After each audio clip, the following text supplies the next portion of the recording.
മറ്റാരുമില്ല, അങ്ങെപ്പോലെ മറ്റാരുമില്ല. യേശുവേ യേശുവേ,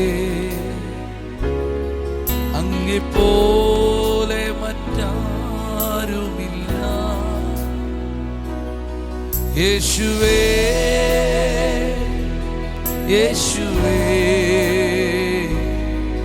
അങ്ങെപ്പോലെ മറ്റാരുമില്ല. ഉമ്മൈപ്പോൽ വേറെയവരുമില്ലേ, ഉമ്മൈപ്പോൽ വേറെയവരുമില്ലേ.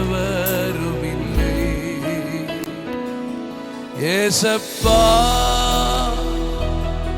യേശപ്പാ, ഉമ്മൈപ്പോൽ വേറെയവരുമില്ലേ. യേശപ്പാ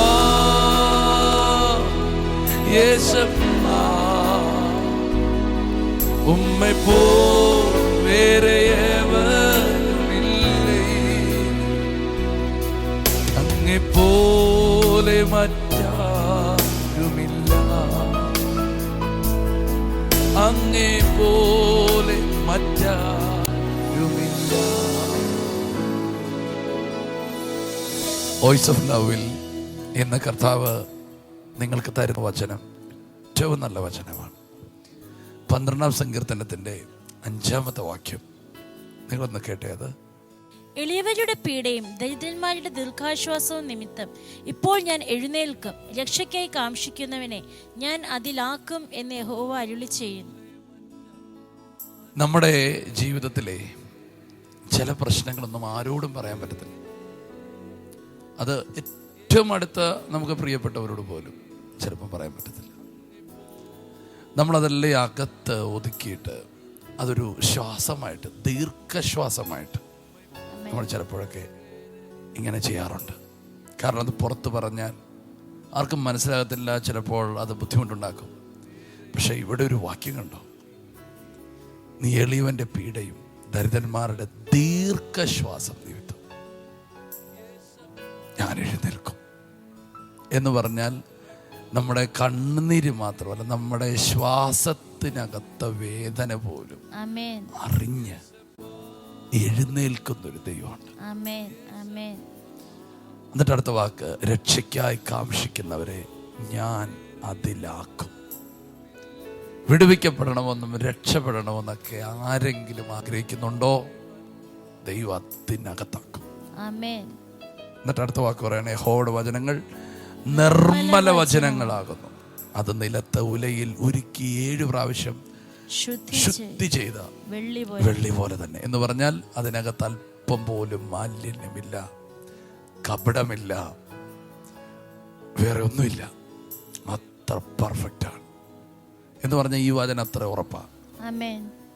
നിങ്ങളുടെ ദീർഘശ്വാസ നിമിത്തം പറഞ്ഞില്ലെങ്കിൽ പോലും ആ ഉള്ളത്തിലെ ശ്വാസത്തിൽ നിന്ന് ദുഃഖം തിരിച്ചറിഞ്ഞ് എഴുന്നേറ്റ് പ്രവർത്തിക്കുന്നൊരു ദൈവം. ഈ ദൈവത്തെ എങ്ങനെ സ്നേഹിക്കാതിരിക്കാൻ പറ്റും? ഈ ദൈവത്തെ എങ്ങനെ ഉയർത്താതിരിക്കാൻ പറ്റും? ഈ ദൈവത്തെ എങ്ങനെ പാടാതിരിക്കാൻ പറ്റും? അതാ നമ്മൾ പാടിയത്, അങ്ങെപ്പോലെ മറ്റാരുമില്ല, അങ്ങെപ്പോലെ മറ്റാരുമില്ല. യേശുവേ പൊന്നേശുവേ, അങ്ങെപ്പോലെ മറ്റാരുമില്ല. നമ്മുടെ ദൈവത്തെ പോലെ ഒരു ദൈവം ഇല്ല.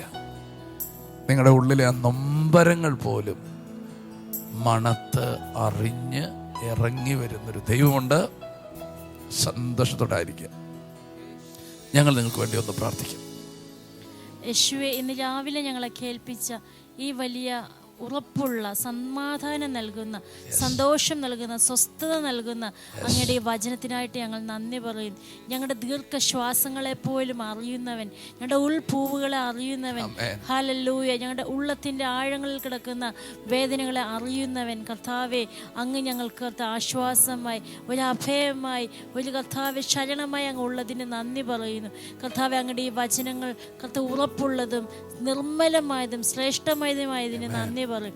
യേശു, ഉറപ്പുള്ള വചനത്താൽ ഇന്ന് ഞങ്ങളുടെ ഉള്ളിലെ നൊമ്പരങ്ങളെ എല്ലാം അങ്ങ് കഴുകി തുടച്ച് കർത്താവെ, ഞങ്ങളെ ഒരു നല്ല ഒരു പ്രഭാതത്തിൽ, നല്ലൊരു പുലരിയിലേക്ക്, കർത്താവ് നല്ലൊരു ദിവസത്തിലേക്ക് ഞങ്ങളെ നയിക്കുന്നതിന് നന്ദി പറയും. യേശുവിൻ്റെ നാമത്തിൽ ആമേൻ. സമാധാനത്തോടെ ആയിരിക്കണേ. കർത്താവ് ഇന്നത്തെ ദിവസം നിങ്ങളുടെ കൂടെയുണ്ട്. നിങ്ങൾ ഒത്തിരി അനുഗ്രഹിക്കപ്പെടും. ഈ ദൈവത്തെ പാടിയും സ്തുതിച്ചുമൊക്കെ ഇന്നത്തെ ദിവസം തീർക്കുക. സ്തോത്രം. ഇന്ന് രാത്രി ഒന്ന് ഒത്തിരി ദൈവത്തെ സ്തുതിക്കണം. നമ്മുടെ ശ്വാസം പോലും അറിഞ്ഞ് നമുക്കിവിടെ എഴുന്നേൽക്കുന്ന ദൈവം. അപ്പോൾ ഈ മക്കളെ ഞങ്ങൾ ബ്ലസ് ചെയ്ത് ഇന്നത്തെ ദിവസത്തെ അനുഗ്രഹിച്ച് അവർക്ക് കൊടുക്കുകയാണ്. അവർ പോകുന്നിടത്തും നിൽക്കുന്നിടത്തെല്ലാം അനുഗ്രഹിക്കപ്പെട്ടിരിക്കട്ടെ. നല്ല ചില വാർത്തകൾ ഇന്ന് അവർ കേൾക്കാൻ നീ സഹായിക്കണമേ. യേശുവിൻ്റെ നാമത്തിൽ ആമേൻ. ഈ വചനത്തെ നിങ്ങൾ ഓർക്കുക. പറ്റുമെങ്കിൽ ഈ വചനത്തെ പഠിക്കുക. സ്തോത്രം. ഓരോ ദിവസവും ഓരോ വചനത്തെ നിങ്ങൾ ഹൃദയത്തിനകത്ത് പഠിക്കുക. വചനം കൊണ്ട് നിങ്ങളെ നിറയ്ക്കുക. God bless you. ശലോം.